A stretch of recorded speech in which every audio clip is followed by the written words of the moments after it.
Welcome to Dungeon Academics. My name is Thomas and I will be your instructor. I've been thinking a lot about equipment in roleplay games and particularly armor. This has brought me to a realization on how to make game design better. And that is, make sure equipment does more than one thing.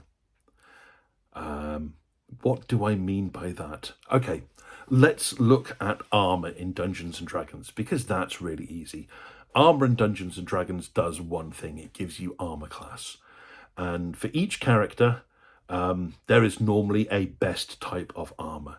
If you are a high dexterity character, then light armor is going to be great for you because it gives a few extra points, and then your dexterity modifier, which is normally quite high, you get good protection. If you're not necessarily a high dexterity character, then you want heavy armor, which gives you good protection, but disadvantage on stealth checks. And if you're an intermediate dexterity character, then is medium armor for you. Well, if you've got up to a +2 dex modifier, heavy armor is still probably better, and a lot of medium armor gives disadvantage on armor saves anyway. Medium armor doesn't really do much. You only take it because you don't have access to heavy armor, either because you don't have proficiency or you can't afford it. That's the current situation, and I don't really like it, because what you do is you look for the armor that gives you the highest armor class that you can afford, and then you buy it or acquire it however you can. There's never really a compromise. It's apart from cost. This is the best armor for me, so I'll take it. Weaponry is somewhat similar, more so under the 2014 version, because you go for what gives you the best damage dice. Okay, there are some exceptions for that. If you're playing primarily a melee character, then there might be certain feats that you want to take for your build which change this balance. If you want to take the Slasher, Crusher, or Piercer feat, then you're looking for a weapon that does piercing, bludgeoning, or slashing damage, depending on the feat. You might specifically want a weapon that fits in with the Polearm Master feat or the Great Weapon Master feat. So you're then generally choosing which weapon does the most damage of this damage type, or which is the best weapon that has this particular keyword, like heavy or polearm. Now, 2024 Dungeons & Dragons is a big improvement with that due to the weapon mastery features. I've made plenty of videos about them before. I think they are a good idea that didn't go far enough, but I like them. And it means that you're not necessarily just choosing your weapon based on the damage output anymore. You're choosing it because it interacts with different abilities because of the weapon mastery features. I think that's a great improvement. I think armor should do the same, or have something different so that it's not just a single benefit. If, for example, you had armor where some of it offered higher armor class and some of it offered potential damage reduction, then there would be a real balance between the armors. You wouldn't automatically go for the one that had the highest armor class. Would you be willing to take 1 point less armor class if your armor gave you certain damage reductions? Not necessarily resistances, because resistance to damage is really powerful in Dungeons and Dragons, but a 5-point damage reduction against bludgeoning, piercing, and slashing damage is really valuable. Is it worth 1 point of armor class, though? That's a question that would have a different balance for every character, and that would make it interesting. So by balancing these armors, by having 2 different benefits for them, you make choosing armor more interesting. There is no longer a single best answer, which there currently is, and that makes it boring. You buy the best armor you can afford, and when you can afford a better one, you get it. So there's not really much choice in there. I've mentioned I think I've mentioned this before in a previous video. There's a game that I really loved years and years ago called Hidden and Dangerous 2. It's a first-person shooter on the PC, set in World War II. You play members of the recently formed Special Air Service, SAS, and you get to equip your team before a mission, and there is no best weapon. There is no option that is best at everything. If you want a rifle, that's great. The M1 Garand, the American issued rifle, it's semi-automatic with an 8-round internal magazine. It's a great rifle, but the British rifle is holds more bullets and can have a scope. The M1 Garand can't really have a scope due to the way it operates. So do you want a scoped rifle? Might go for the British one or the old American Springfield, or heck, even steal a German scoped rifle. But it's a bolt action, so they've got a significantly lower rate of fire. The M1 Garand is faster firing but can't have a scope. If you want something automatic, you've either got to have something big like a Bren gun, which is you need to lie down to use it effectively, and it's heavy, and it's got a relatively small magazine. 30-round magazine means you burn through your bullets really quickly.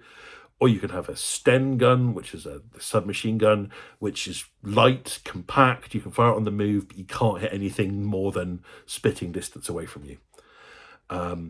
If you want a silenced weapon, you've got the Delisle CC, which is low power, low range, terribly slow to fire, but my God, it's quiet. There's a silent Sten, but the Delisle is quieter. So everything is a compromise. Everything is a choice. There is no single best weapon to take. In modern first-person shooters, you can pick yourself up an M4 carbine pattern weapon with an extended magazine or a drum magazine, a suppressor and a scope on it, and you've got something that's reasonably accurate out to medium range. It's got a high rate of fire, decent lethality, plenty of ammunition. It's relatively reliable. It does everything quite well. No such weapon like that exists in Hidden and Dangerous, and I think that makes the gameplay more interesting. Let's bring that into roleplay games. Let's not have a best weapon. Hold on a second, let me grab a book. I've got my main shelf of roleplay books here. Lock and Load. This is an old Battlelords book. Quite love Battlelords. I have some of the more recent stuff as well, but this is the old classic. And pages and pages and pages of armor, of weaponry. There's a separate book for armor and cybernetics. This is just weaponry and equipment, and I love this book. And everything is a compromise. So if you want something with a ridiculously high rate of fire, chain guns and miniguns are your best bet, but the accuracy, range and power is significantly less than other options. If you want the most powerful weapons, then your Omega class weaponry is fantastic, but their range is appalling. If you want something really long range and accurate, then you're looking at some sort of railgun, or what else were they called? So the railguns, but they've got a relatively slow rate of fire. So everything here is a compromise. And what you end up doing is, within the group, you each take your own speciality. So, you know, if you get up close and personal, that guy with a juicer or an Omega weapon or an implosion torpedo weapon, they're really going to be kicking ass. But at long range, the guy with missile systems and a Gauss gun, he's going to be dominating. And up close and personal, anyone that's bothered to invest in melee weapons, they're going to suddenly be having a great day. And that's what I love about this weapon, about this game. Now, it is pages and pages of statistics at the front, and then all the descriptions and illustrations afterwards. And I've talked about differentiating weapons not based on statistics, but this is quite an old school roleplay game, so I can't fault them for that. But the idea is that, in this, the weapons are differentiated by having different damages, different accuracies at different range, different rates of fire. What's quite interesting, and this is, you may or may not appreciate this, in the damage column here, I don't know if this is going to be reversed or not, it gives the damage spread. So where it says 4 to 16 or 4 to 24, You then have to work out what dice that is. So 4 to 24 is 4d6, and 4 to 16 must be 4d4. But it doesn't tell you that. You have to work it out. I think that's a bit of an oversight, but that's just my personal choice. But yeah, it differentiates weapons by statistics rather than by abilities and keywords. So if instead of that, if you just had all your shotguns, and what differentiates your shotguns is not, oh, this one's got 5 points less accuracy at range bracket 4. It's this one gets an accuracy bonus dice at range bracket 3. This one you get +1 dice for damage in melee because you can whack people around the head with it.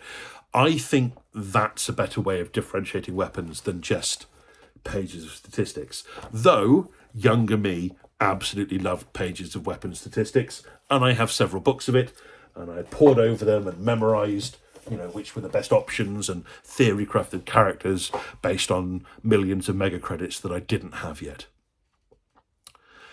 But that's my thought. I've talked a lot about weapons and equipment now, but when designing a game, the key thing is to make sure that equipment does more than one thing. Armor doesn't just give you a single value, because when you have equipment that only does one thing, it's clear to see this one is the best, or this one is less good, this one is more good. If you have equipment where there's more than one potential attribute, bonus, or ability, you can balance things out so there's never a best option. And not having a best option is what makes gameplay interesting, because you have to work out for your character, for the circumstances they're going to be in, what would be better for me for now. And I think that's more fun. Anyway, that's enough from me. Thank you for listening, and enjoy your next game, whatever it may be.